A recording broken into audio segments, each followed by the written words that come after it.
সবাই অফিসার ফোর্সদের মনে আতঙ্ক বিরাজ করছে।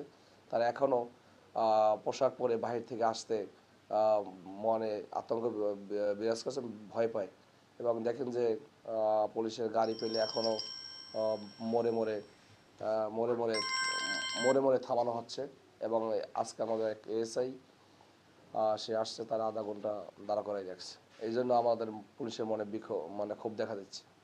আমাদের যে কার্যক্রম আমাদের চলমান আছে, আমরা সব অফিসার ফোর্স আমাদের থানায় আছে এবং প্রতিদিন আমরা এই জায়গায় একসাথে খাওয়া দাওয়া করি।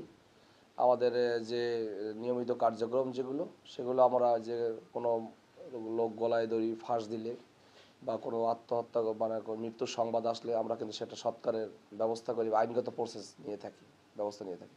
এবং থানায় কোনো গুরুত্বপূর্ণ জিডি হলেও আমরা অ্যানালগভাবে সেটা করে দিচ্ছি। আমাদের আজকে সেনাবাহিনী গাড়ি আসছে, আমরা স্বাভাবিক হওয়ার চেষ্টা করতেছি।